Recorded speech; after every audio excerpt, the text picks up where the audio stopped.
katika kutimiza malengo. Tunataka kusema safari hii na milima na mabonde, kuna wakati utakutana na changamoto za kifedha, kijamii au hata za kimasomo. Utakutana na mgogoro wa kihisia kwa mtu uliyemwamini sana, lakini huyo ameamua kukuumiza. Hivyo jitahidi hata katika tamaa. Ukishindwa leo, lazima ujifunze kwa nini nimeshindwa. Jifute vumbi na uanze tena ukiwa unazijua changamoto zako, namna ya kuzikabili kutokana na somo ulilopata. Katika ulimwengu huu, yini mashairi utandawazi na shinikizo la mitandao ya kijamii imesema.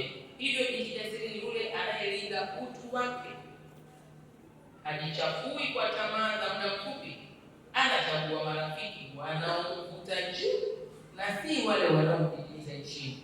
Na mkumbuke liandikwalo mitandaoni lipo, litakupata siku zote za maisha yako. Uwe bibi, litakupata.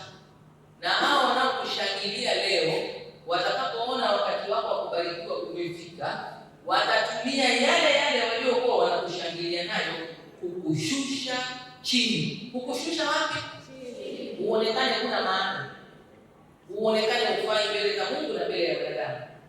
Kwa hiyo muwe na kiasi, na waambieni wenzenu huko wawe na nini? Kiasi. Dunia yetu inabadilika sana, na hapa Tanzania sasa tunaongozwa na Rais wa Jamhuri ya Muungano wa Tanzania, Mheshimiwa Daktari Samia Suluhu Hassan. Tanzania hii inatarajia mabadiliko makubwa na tumeanza kuyaona katika sekta mbalimbali. Lazima ujiulize, sekta hii miaka 10 iliyopita ilikuwa wapi? Sasa hivi imefikia wapi? Nikitengeneza jedwali hilo siku moja hapo, sijui wangapi wanapatia, lakini nijasiri yule anaweza akasema jana na leo na kesho ijayo. Kama tunavyoona, mtakuja kukaa kwenye bodi za wakurugenzi, mtaongoza wizara na taasisi mbalimbali, na mtaendelea kufungua teknolojia za kisasa za kilimo, nishati na kadhalika. Utaulizwa historia, kulikuwa tuko wapi? Ukuzingatia hata kuchukua kwa sababu hujui historia. Lakini je, tunakwenda mbele? Dira ya 2050 tunataka kufikia, tuwe na nini? Utakuwa hujui. Ubinti jasiri wako utaanza kuwaletea watu mashaka. Hivyo hizi ni taarifa ambazo binti jasiri atakiwa awe nazo mkononi mwake.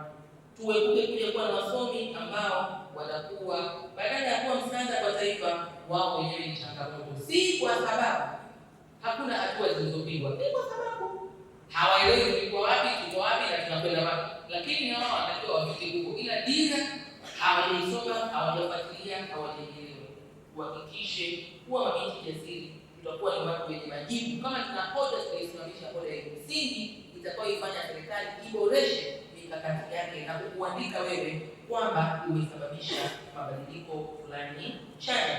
Tunakusanyika hapa si kwa ajili ya usingizi pekee, bali kwa ajili ya kuanzisha mwamko mpya wa mabinti wa Tanzania wenye ndoto, uthubutu, maono makubwa. Kupitia uwepo wako leo tunapata hamasa kubwa, na tunatambua kuwa taifa letu lina viongozi wanaojali maendeleo ya wanawake na vijana.